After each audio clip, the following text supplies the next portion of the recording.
Welcome to How to Play Rugby Sevens. It's the abstract strategy game. So I make these tubes myself. The game comes in a little A3 poster tube, fabric wrapped, and all the game components come in the tube. Like I said, I make these myself. Everything from the tube to the fabric wrap to the pitch you're about to see. Obviously not the egg timers. All the components are 3D print. At home. So let's go through the pitch, map, fabric map, rolls flat fairly easily. Standard kind of hex grid. You've got your kind of tries, your scorekeeping, you've got the kind of sides to kind of show you which side they start on. You've also got A3 kind of folded into an A4 kind of rules booklet. Fabric again, going to go through all the rules, examples on the back, etc. For different kind of various different examples throughout the game. I'm going to keep this game kind of quick, just to show you how it plays, what's included, etc. Rather than kind of get into the rules, go through the rules book, etc. And keep it fairly short and just focus on components, how the game plays, show you what you get, for example, in the game. So we've got 7 pieces, obviously, 2 teams, 7 pieces, red versus blue. Larger pieces, forwards, you get 3 of those. Smaller pieces, backs, obviously fit 4 of those.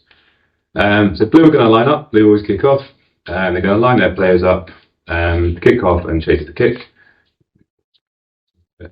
So blue team player with the ball, back with the ball,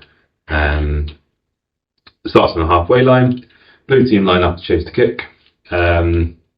Again, if you know rugby or any abstract strategy games, you'll probably pick up quite quickly. But if you don't play rugby, you don't really know the rules of rugby, you won't particularly follow along this kind of demo game very easily. So I'll make a longer demo game later. So egg times are optional, just to keep kind of pace if you want to. So I'll put these on the side for now. So it's the pitch, hex grid, like I said. Blue team line up after the kick. So what they can do is kick it at least 1 square, a maximum of 4 squares. We're going to keep it quite deep this time. We're going to go 1, 2, 3, 4, 5. So we're going to give a maximum of 5, just to get right into the back line and make them chase up, get some on the ground. Again, you've got little cubes to track your tries on the side. So you get 1 action, which is like a kick, pass, tackle, etc. per turn, and you can move 3 of your players. So blue team have kicked off.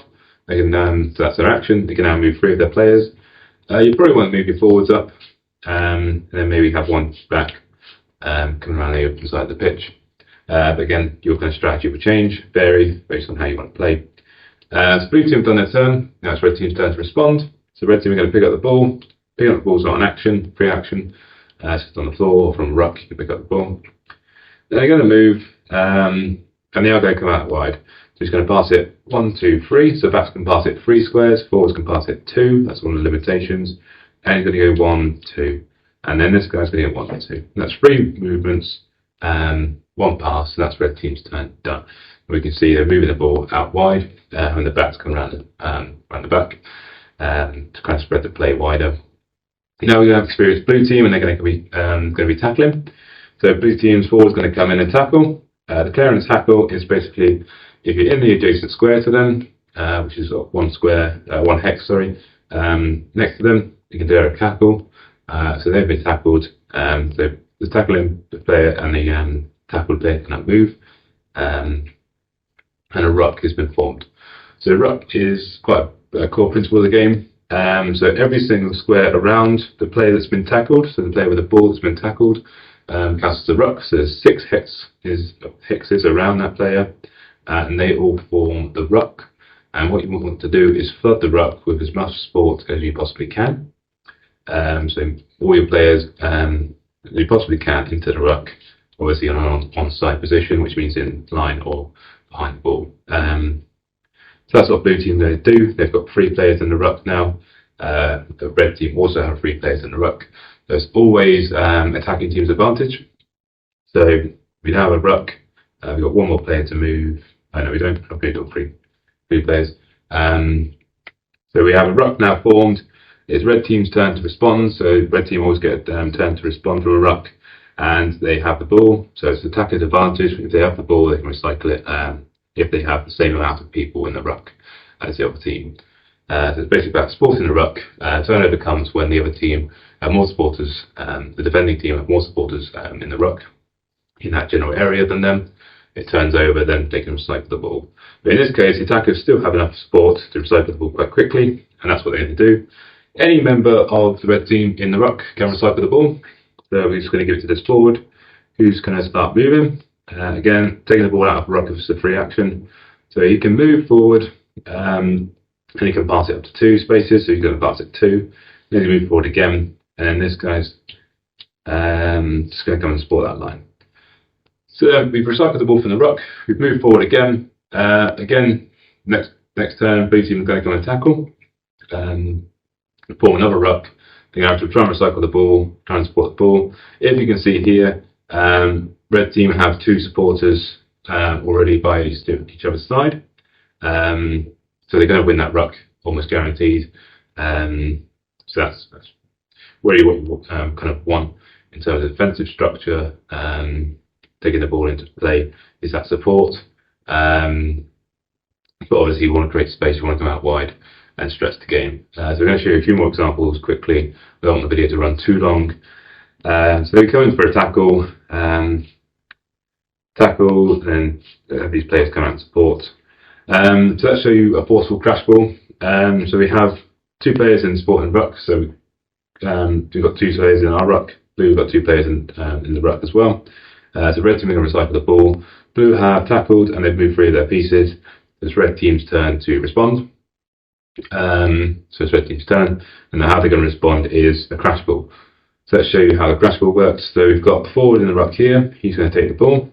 So he can then crash into a back, only a back, and force them backwards. So if they want to gain ground, you can do a crash ball using his movement and his action that turn. Crash it into the back, forcing the back backwards 1 hex, and open that space. And that's how that crash balls work, going around the side, etc. Grinding that space. Equally, forwards can actually tackle a back and force them backwards as well. Again, using their movement, using their action if it's free. To actually tackle a back backwards and force the attacking team to lose ground in a reverse example. But that's kind of the game of the play. So we're going to support that guy going forward, and then we're probably going to come around again because these guys are offside. So you can actually move these out of the way if they're offside. That's how kind of offside works. It's just moving the opposition's player out of your kind of way. And that's how the game works essentially. You're recycling the ball from the ruck, you're getting support into the ruck, making sure you can recycle it, coming out wide, stretching the play, trying to find those gaps. If no gaps are appearing, you're going to grind in your way forward. And what you're looking to do in the defence is actually almost let a gap open, let them be isolated to turn over the ball. So in this example here, you can almost flood the ruck with supporters. If you get 4 supporters around the ruck, almost guaranteed to turn the ball over as a defending player. So always keep an eye out for an opportunity to get enough supporters or more supporters around the ruck to turn that ball over, and then you can kind of really use that advantage, that turnover advantage, to kind of run it down the open space, have the attacking team very disjointed, very kind of out of place, and score a try.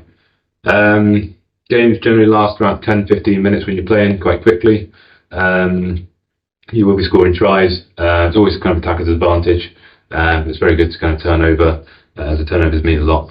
So ball possession retention means a lot as well. But yeah, it's Rugby 7s. That's the kind of gist of the game. I hope you like it. I hope you like Kickstarter. Again, I'll put a full rules video, full kind of explainer, where we go really into depth, like an hour-long video of like in-depth rules, in-depth offsides. But that's most of the core components, most of the core mechanics we've covered here. Again, hope you like it. Hope you about the Kickstarter. And I appreciate it.